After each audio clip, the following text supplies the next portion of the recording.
I always thought cemeteries were quiet places, until I realized silence knows how to speak too.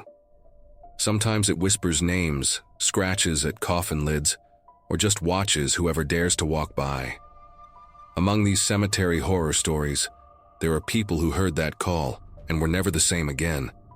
It all starts with something found inside a coffin, something that should have never been opened. Before we jump into the story, make sure you're subscribed so you don't miss any terrifying tales. And let me know in the comments what city or country you're watching from. It all started with a detail no one else noticed but me. The lock on the old mausoleum gate had fresh rust marks on the inside, as if someone had tampered with it from within. That alone was enough to leave me with a sick feeling in the pit of my stomach before I even stepped inside. The entire cemetery was silent that morning. Not just the absence of sound, but the absence of presence, you know? The kind of silence that almost has texture, that you can feel on your skin, like the air itself had thickened. I was there because I'd been hired to restore a historic mausoleum in the oldest section of the cemetery. A forgotten structure that hadn't been opened in at least 140 years. I'd never felt so much weight in the act of touching a lock, but I did it anyway. It was part of the job. And as I started sanding the gate and working the latches, I realized the dust kicking up wasn't ordinary. There was something strange about it, a metallic, almost sweet smell that reminded me of a lead workshop. The official story was that the mausoleum belonged to a family that had gradually vanished after the Civil War. The name that mattered, the one on the central iron plaque, was Eleanor Voss. Year 1872. Nothing else, no epitaph, no birth date, no mention of a husband, children, siblings, nothing. I'd looked into it out of curiosity before the work began and found no obituary, no clear funeral records, no detailed municipal documents. The only note was a single line: burial authorized in Plot 38A. That was it. It always bothered me because back then, wealthy families documented everything, often to excess. This absence felt intentional, almost like an erasure. When we finally got the mausoleum door open, the air inside was heavy, stagnant, thick with ancient dampness. The inner walls were stained with rust mixed with dried moss. In the center, raised on a stone pedestal, was the casket, cast iron, lined with lead, a typical post-Civil War design, but in surprisingly solid condition. It was beautiful in a morbid way, ornate, with arabesques and crests on the lid. It looked less like a coffin and more like a sealed capsule. But something about it made the hair on the back of my neck stand up, like I was being watched by something inside that box without eyes. It wasn't fear of ghosts, it wasn't superstition. It felt more physical, like something was still trapped in there waiting. Before opening the casket, we had to cut through 3 side latches and 2 on the front. The sound of the metal giving way echoed inside the mausoleum like a muffled scream, and as I held the lid, my hands shook, not from exhaustion, but from the creeping sense that something unnatural was about to happen. It was like I already knew something terrible was waiting inside. I remember the moment the lid lifted and hit the wall. The air grew heavier, colder, and I was certain this woman had not been buried in peace. The body was there. Decomposed, of course, mostly bones, but with traces of tissue preserved by the lid lining. And I swear I saw marks on the fingernails worn down to the quick. But the worst part, the part I'll never forget, was on the inside of the casket lid. Deep, parallel scratches. Repeated, like someone had tried to claw their way out. These weren't faint marks. They were grooves in the iron and lead, as if human nails wouldn't have been enough to make them. I ran my fingers over the ridges and could feel where the metal had been torn away. It hit me like vertigo, like the floor had tilted beneath me. There was no way this had been done after death. This was real desperation. This was someone fighting to survive. A chill ran up my spine. They called in a forensic pathologist to examine it. She looked, took notes, took photos, and then gave an explanation that made me want to argue. She said it could have been post-mortem spasms, gas, natural movement as the body decomposed. I didn't push back, but inside, I thought it was ridiculous. How could a lifeless body tear metal from the inside with muscle twitches? It didn't add up. And as she spoke, I noticed her hands were shaking too. She'd felt it. She just didn't want to say it. After that, I started digging into Eleanor Voss's life. The more I searched, the less I found. It was like she'd never really existed, or like someone had scrubbed her from history entirely. Every archive I checked seemed to be missing a page. Old cemeteries have plenty of secrets, but this was different. This felt deliberate. And that primal fear crept in, the kind you don't even know you have until it's there. The terror of being buried alive. The thought of someone still breathing, still thinking, still suffering, locked away by someone who wanted her gone forever. The next day, I went back to the mausoleum alone to keep working. The moment I stepped into its shadow, I felt it again. The sensation of being watched. And I swear I heard it, a metallic sound from the pedestal, like something scraping lightly. I froze, trying to rationalize it as the wind, but there was no breeze. When I got close to the casket, I smelled that metallic odor again, just like the dust that had risen when we first opened the door. It made me nauseous. And then I saw it, a tiny, fresh fissure in the corner of the lid, as if something had moved after we'd opened it. There was no logical explanation. That's when the thought hit me, the one that kept me up for weeks. What if those scratches weren't just from the past? What if something in there still wanted out, even after all this time, even after death? The oppressive feeling in that room was overwhelming, like I was violating something sacred. And my mind kept circling back to the same question. Who puts a living person in an iron and lead-lined casket? Who buries someone like that? Only someone who wants to make sure they never come back, or someone afraid of what might happen if they did. The restoration finished. The mausoleum was sealed again. So was the casket. But I never shook the feeling that nothing had been resolved. The pathologist filed her report. The cemetery logged the photos, but no one ever truly explained those scratches. And Eleanor Voss's story remains without a beginning or an end. There's no record of her life, no real record of her death, just the evidence of her desperation, carved into the iron deep enough to last through generations. Even now, when I think about that lid and those grooves, I get the same chill. I'm certain she wasn't dead when they put her in there. And I don't know if she ever did die after, or if something else was what finally got out. All I know is that to this day, when I pass by the old section of the cemetery, I feel that same thick silence clinging to my skin, and it's like something there still wants to be heard. I can't explain it, but I know what I saw. I know what I touched, and I know those scratches should never have been there if she'd been buried in peace. Creepy, right? What did you think of that story? From 0 to 10, what score would you give it? Drop your thoughts down below. Sometimes the dead don't rest because no one listened to them while they were alive. But there are also those who keep trying to reach us in other ways. Like in the next story, where a simple wooden toy boat becomes the bridge between two worlds. There wasn't a single day when I decided I could go back to that cemetery. It was more like a build-up. Sleepless nights, memories creeping in uninvited, and one small object that echoed in my mind like it had a voice of its own. The little wooden boat. Funny how some things just stick in your memory without any effort. It wasn't big, it was poorly painted and crooked, but there was something about it that held everything I'd lost. And at some point I just accepted it was time to go back, to bring that piece of my childhood to the place where everything had fallen apart. The cemetery was in a quiet, out-of-the-way neighborhood, where the silence felt different. The wind carried more, footsteps echoed hollow, and time moved slower. I'd been there plenty of times before, but always to the same spot, my brother's grave. That was the only path I knew. I'd park in the same spot on the side street, walk the same route, avoid looking at the central row where I knew the newer graves were, and never stay long. I'd talk to him in my head, touch the cold marble, leave a wooden boat, and walk away. It was almost automatic, a sad, silent routine, a hollow attempt at comfort that never really comforted me. My brother died when he was 10. Of all the memories I have of our childhood, the ones that haunt me the most are the scenes of us in the backyard, filling a basin with water and floating our little boats like they were real ships.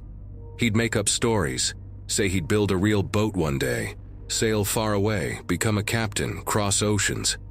He said it with the absolute certainty of someone who hadn't yet learned about limits, bureaucracy, or death. And maybe that's why I never threw away that last little boat. It was small, and because it was small, it seemed to carry the weight of everything that never happened. When he died, I was left with this terrible feeling that I had to keep him alive somehow, like I had an obligation to protect what was left. And what was left in the end was that ridiculous piece of wood. My dad didn't get it. My mom would fall silent when she saw it, but I could tell in her eyes that it affected her too. She just dealt with it differently. She preferred not to touch it. I preferred not to let it go. But life didn't stop. I kept living, kept studying, made friends, and among them there was one in particular, Luke. He came into my life effortlessly, naturally, and filled that strange space between friend and almost brother. I can't explain it, but he seemed to understand my pain without me ever having to say a word. Maybe that's why I never had to explain the boats to him. He just knew. He just accepted. He was just there, in the right way. A year after my brother died, Luke died too. Heart failure, suddenly, no warning, in the middle of life. And I didn't have the courage to go to his funeral. To this day, I feel ashamed of that. To this day, I feel guilty. It was like I was swallowing the same pain twice, and I just couldn't. I ran, and I never fully forgave myself for it. When I decided to go back to the cemetery this time, I didn't tell anyone. I didn't ask for opinions. I just got in my car, put that little boat in my coat pocket, and drove. It was late afternoon. The sky was overcast, the kind of light that made everything look grayer than it was. The wind was cold, and the street in front of the cemetery was almost empty. I turned off the engine, took a deep breath, and went inside. The first thing I noticed was that something was different. I can't quite describe it, but it was like the air was heavier than usual. The feeling was familiar. It was like those supernatural experiences people describe in online forums. Like someone was watching me, not from the side, not from behind, from every angle at once. A silent presence, making no noise, but making it clear it was there. I tried to ignore it. I followed my usual path. I passed the same gnarled trees, the same rows of old moss-covered headstones, until I reached my brother's grave. And as always, I stood there in silence, looking at his name carved into the cold marble. My hand trembled a little as I pulled the boat from my pocket. I left it there, next to the ceramic photo, and stared at the battered, flawed wood. I felt the lump in my throat, the burning, the sense of losing something all over again. And in the middle of that pain, that flood of memory, something suddenly surfaced inside me. The idea of looking for Luke's grave. I'd never looked for it, never had the courage, never felt the need.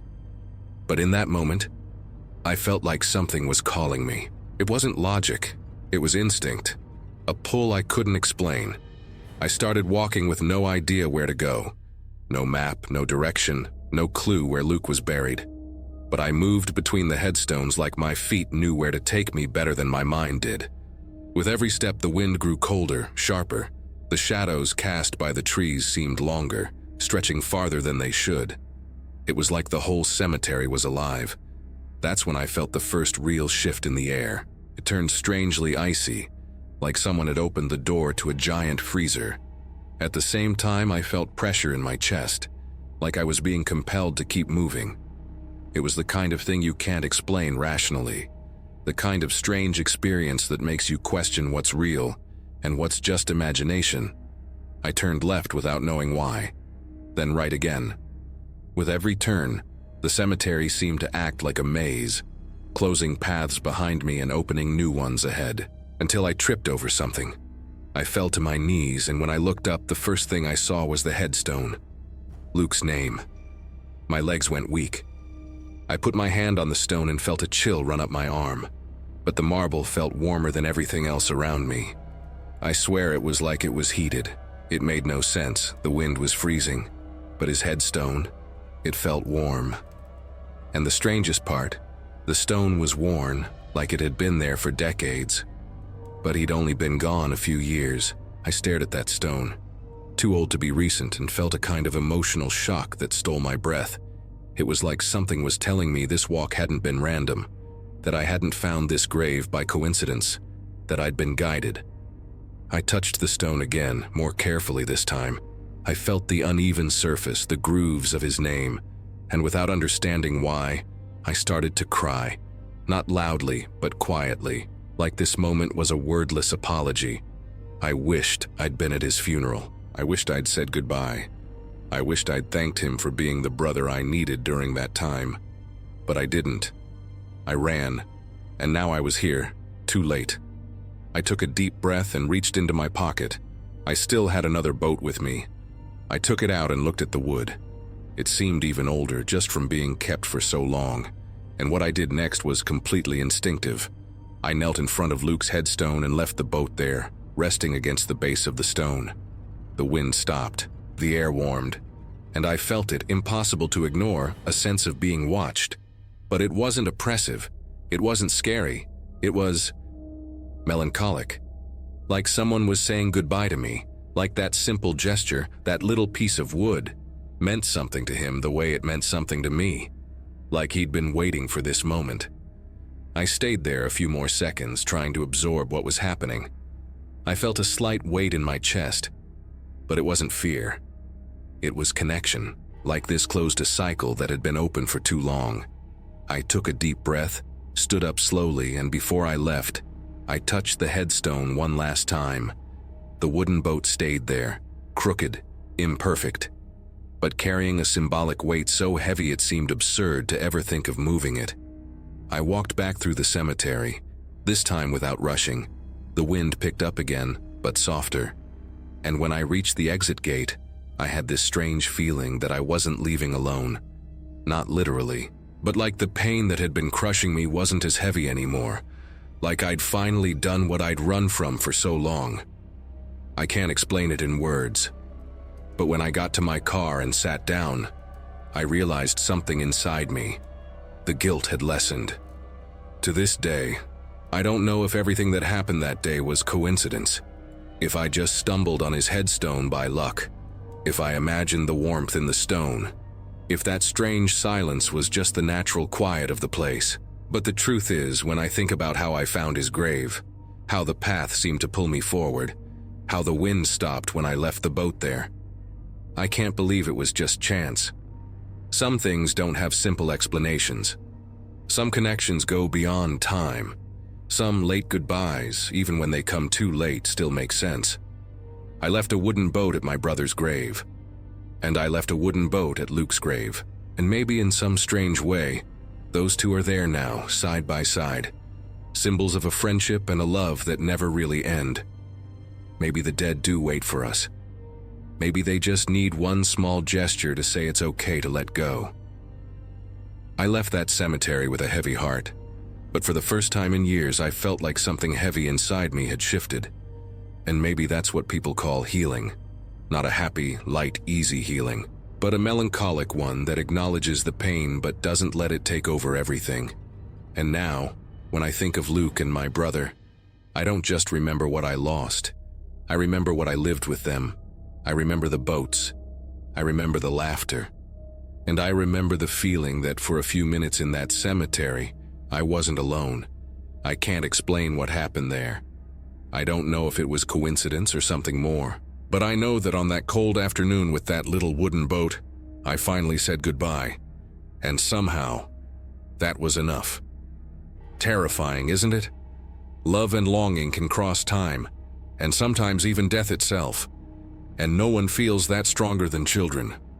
Like in the next tale, where a father discovers his little boy sees someone no one else can. It was never a planned route. My son's daycare was on the other side of town, and to save time, I'd take a shortcut that passed right by the municipal cemetery.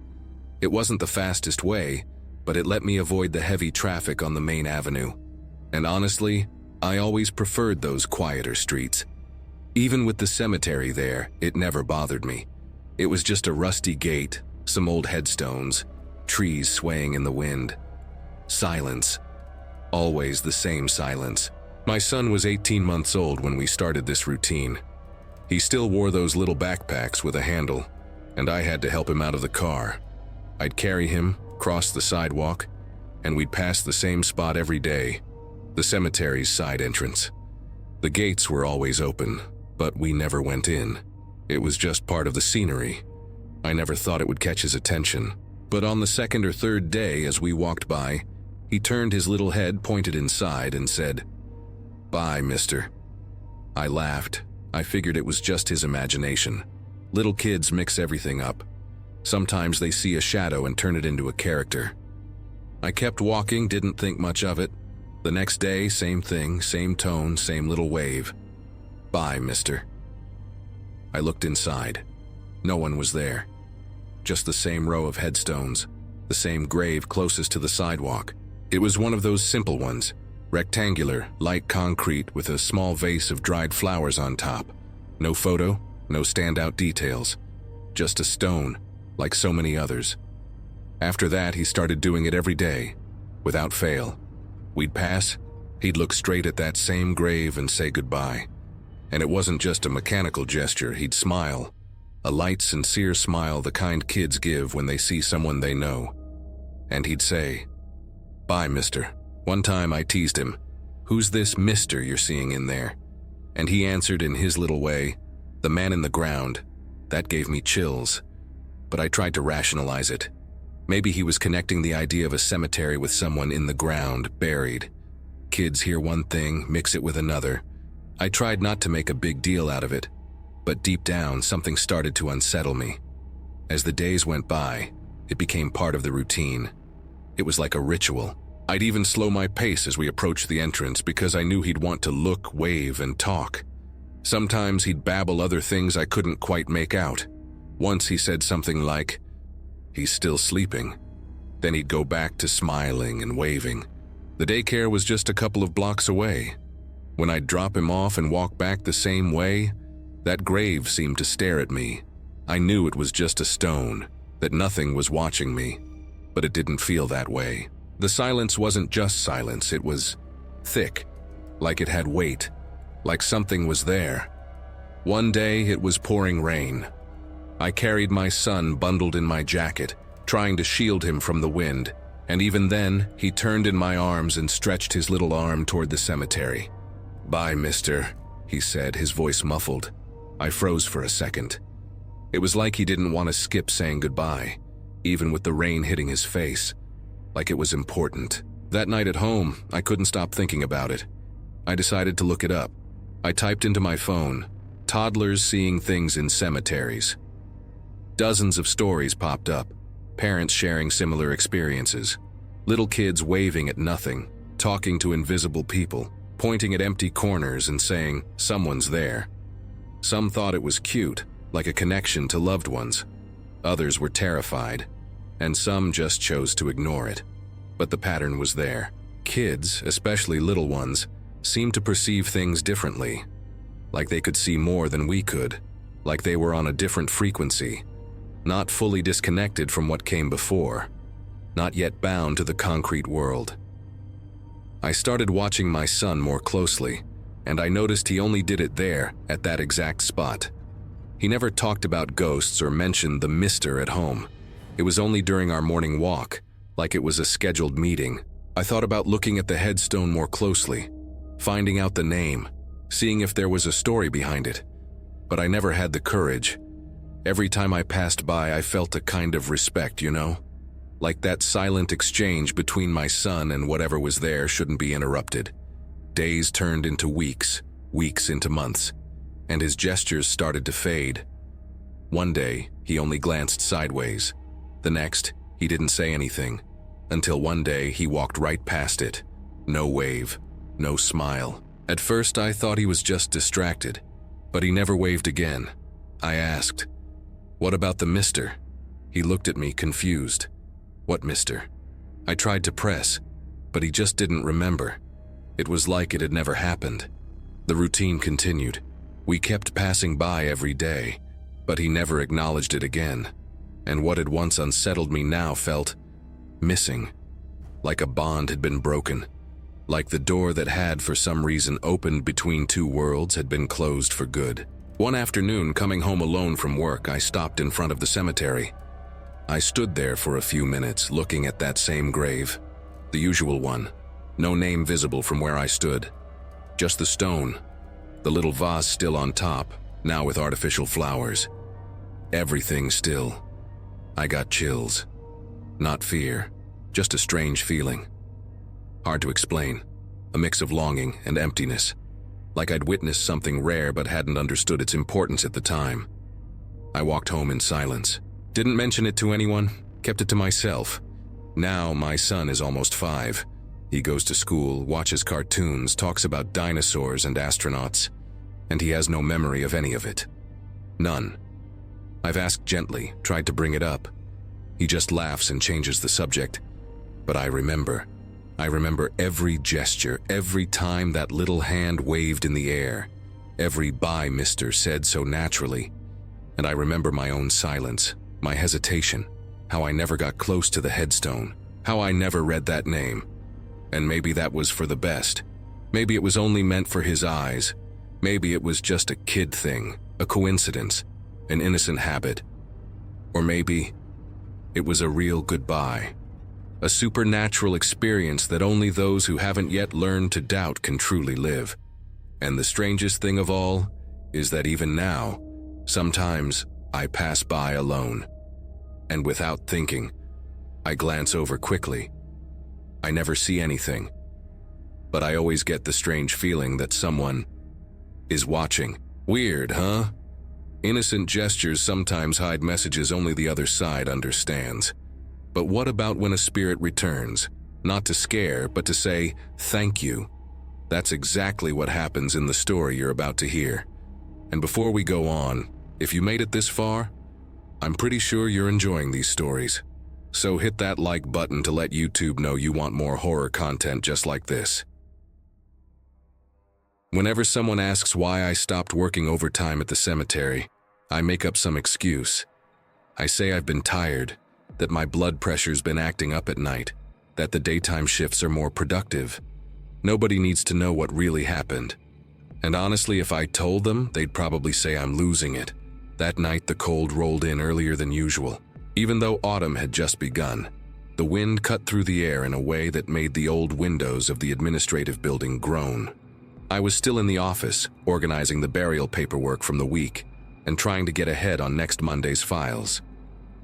The lighting was dim, as always. This place's electrical system was one short circuit away from total collapse. The fluorescent lights flickered now and then, and the transformer outside crackled like it was about to give out. I'd gotten used to it. The building was old, all brick and wood paneling that creaked every time the temperature dropped. The kind of place that makes you hear things, even when there's nothing there. The last funeral of the day had been for a woman named Eleanor Harlow. Old money family, the kind that still orders gold-ribboned flower wreaths. Everything went as expected, quiet, only a few mourners. But what stuck with me was her son. I think his name was Daniel, saying his mother could finally rest with his father. He mentioned it had been less than a week since they'd buried her husband, Nigel. I remember he looked shaken but was holding it together. Those ready-made funeral phrases. At least now they're together. Not even death could part them. You know the ones. I was thinking about that as I finished filling out the records. The caretaker, Mr. Norris, had left a couple of hours earlier. Just me, as usual. I'd always liked the quiet of the place at night. No phones ringing, no clients asking about plot prices. Just the sound of the trees outside and, every now and then, the walls settling. But that night, there was a different sound. Not the usual creaking, not the trees. It was something more rhythmic.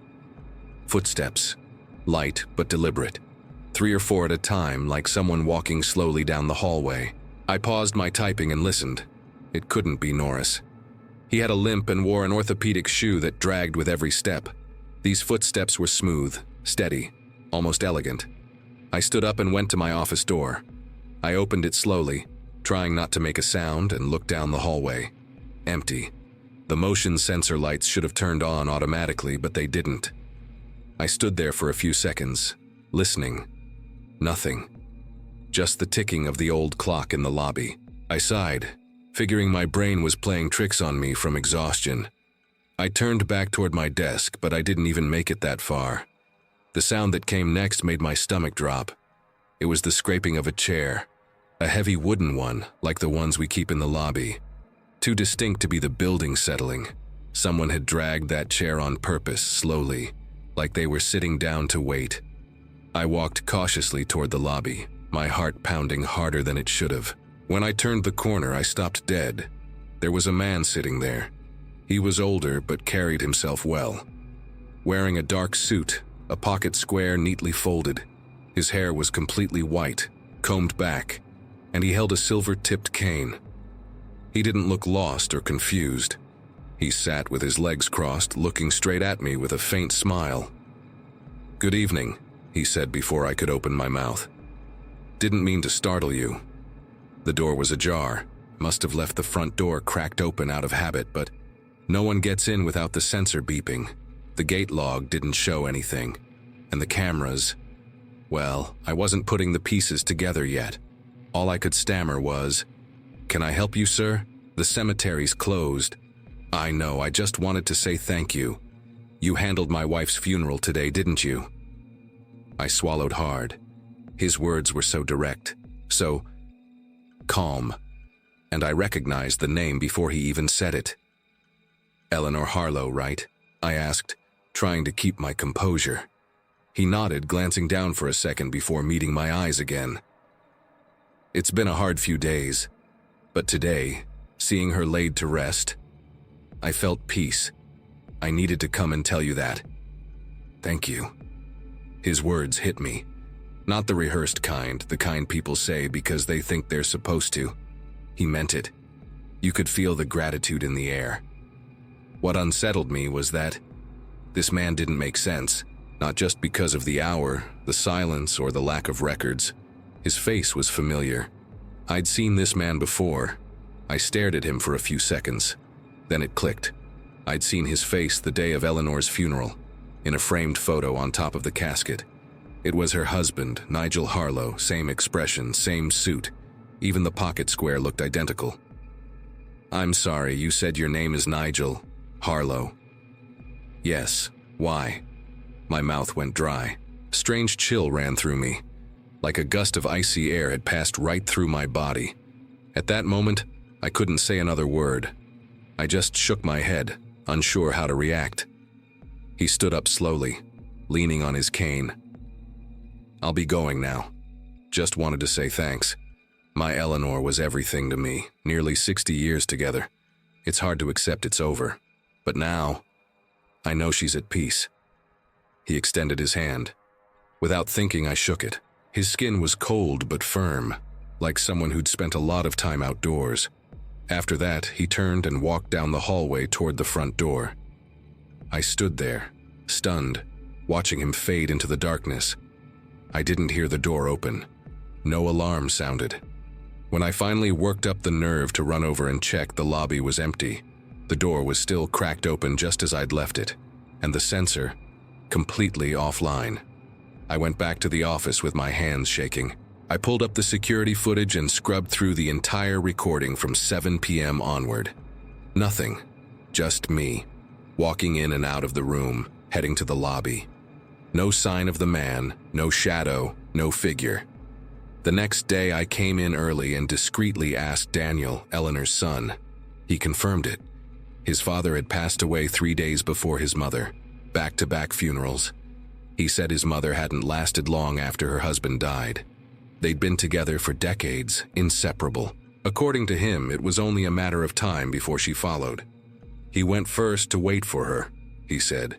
Since then, I've never stayed alone in that place at night. I still work there, of course.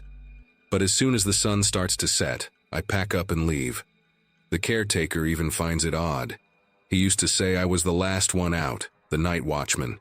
Now he's the last one out. Oh, and there's one more thing. Something nobody notices, but I've kept it up to this day. On my desk next to the monitor, there's a single white rose, always fresh. I replace it every week. I put it there as a reminder. Not just of that night, but of that feeling. Because as strange as it was, I didn't feel fear. I felt presence. I felt love. A love that, in some way, refused to die. And sometimes, when the building is silent, I still hear those calm footsteps in the hallway and the scraping of that same wooden chair. But I don't look anymore. I just leave the white rose there. Creepy stuff, right? Tell me in the comments, what score would you give that one? You know that kind of silence that's more unsettling than any noise? The thick, heavy kind that feels like it's hiding something. That was the atmosphere I felt the first time I stepped into the main corridor of St. Benedict's crypt. It was one of those ancient structures, preserved more out of respect than care. The place sat beneath a decommissioned monastery and was known among researchers as one of the city's earliest crypts. Tombs carved directly into stone, corroded plaques with names nearly worn away, and empty niches that seemed to stare back at you. I'd been hired to do a full audio and video digitization of the space for a historical preservation project. Nothing out of the ordinary, technical work. Go in, record, index, and leave. But on that first visit, something already made me uneasy. It wasn't the sight, the smell, or the sound. It was the temperature. Down there it was colder than it should have been. No drafts, no dampness. And it wasn't just physical cold. It was a strange kind of cold. The kind that makes your shoulders tense up without you realizing it, like someone's standing right behind you. I went alone for the first recordings because the museum staff was overwhelmed, and the monks who now oversaw the place only showed up at dawn. I carried my sound gear, a field recorder with stereo mics, and walked the corridors reading the names and dates on the crypts aloud to map the audio later. Everything went smoothly for 3 days. The recordings were as monotonous as expected. Some interference here and there, but nothing unusual for a place full of stone, metal, and history. But on the 4th night, something started bothering me while I read one name in particular. The crypt was smaller than the others, almost hidden in a dimly lit corner.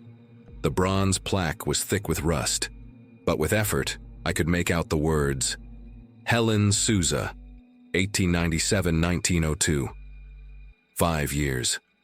The date hit me hard. I read the name as I always did, and stood there for a moment staring at the crooked plaque. I noted the recording time in my notebook, made a reference mark, and kept moving. But in that moment, strange as it sounds, I felt a chill from within. It wasn't the cold of the crypt. It was like my body had sensed something my mind hadn't caught yet. 2 days later, I returned to the office with all the audio files to start post-production. Normally, I'd filter out noise, adjust levels, and organize the sessions. It was methodical, almost automatic. But when I reached the part where I'd read Helen's name, my headphones nearly fell off. It was clear as day. A cry. A muffled cry. Like it was coming from under a heavy blanket or from inside a closed closet. Not a scream, not a moan. It was a child's cry. Restrained, choked back, the kind you try to hide. I replayed it 3 times, thinking it was interference, a shoe scuff, or even my own breathing. But it wasn't. It was a cry. Soft but unmistakable. And the strangest part? It started the exact moment I read her name, and it stopped the second I finished the sentence. I zoomed in on the spectrogram, applied every filter I could think of, and even sent it to a friend who restores old audio files. His reply was short. This isn't a technical glitch. It sounds human. It sounds real. I didn't sleep that night. I sat there staring at the ceiling, the recording looping in my headphones. The most unsettling part was the tone of the cry. It wasn't desperate. It was a lament. Like that voice knew no one could hear it. I went back to the crypt the next day, alone again. I wanted to see if I'd feel anything different near Helen's crypt. I reached the corridor with the sense of being expected. Everything looked the same, but the air felt heavier. I recorded again. I read the girl's name one more time. I waited in silence. Nothing. No sound. No cry. But I felt it. I swear, I felt it. A shift in the air pressure, like the whole place had held its breath for a few seconds. I took the new audio home. Dead silence. No strange noises. Nothing out of the ordinary. Only the first recording had captured it. I thought about deleting the clip, moving on, but something told me it wasn't a coincidence. I started researching historical records of the Souza family, St. Benedict's Church, and children buried in that wing. I found out little Helen had died of diphtheria, alone in quarantine, far from her parents. I read accounts from the time saying her body was buried in haste without ceremony, out of fear of contagion. No wake, no goodbye, just a plaque in a dark corridor. Maybe that cry wasn't just some supernatural manifestation. Maybe it was a plea for attention, a scream that had never been heard. After that, other things started happening. The mic picked up whispers in other corridors, always at specific spots, and only during the name readings. Sometimes it was just a click, a breath or interference that sounded like a sigh. But Helen's cry, that remained unique. I started saving those clips in a separate file. I called it Voices from the Corridor. I backed it up on 3 different hard drives. I showed it to a few close friends, but most thought it was just audio manipulation. Then a local history professor, who also worked as an independent researcher, listened. He stayed silent for almost a full minute. Then, his voice tight, he said, "That sound, it reminds me of my sister. She died young too. I remember her crying like that when she was afraid of the dark." That's when I realized the impact of this went beyond the strange. It was emotional. It was human. I could have wrapped up the project, returned the files, and moved on to another assignment, but I felt like, in some way, I'd been chosen to hear this. Not because I was special, but because I was in the right place with the right equipment. I kept the files. I never published them, never edited them, just archived them, with the dates, times, and names read. Part of me thinks if I release them to the world, I'll break some invisible pact. Helen's crypt is still there, untouched. The rusted plaque still holds her name, faded but present. Sometimes I go back just to stand in silence. I don't bring a recorder or a camera anymore. I just stand there, listening to the nothingness, trying to understand why some voices can only be heard when there's no one left to answer. The last thing I recorded was 2 months ago. A short clip, almost imperceptible. Just my voice saying, "John Baptist, 1874-1931. And right after a whisper, someone saying, "Don't forget us." I haven't. If you're still here, it means you have the same kind of curiosity I do. The kind that keeps the flashlight on even after the video ends.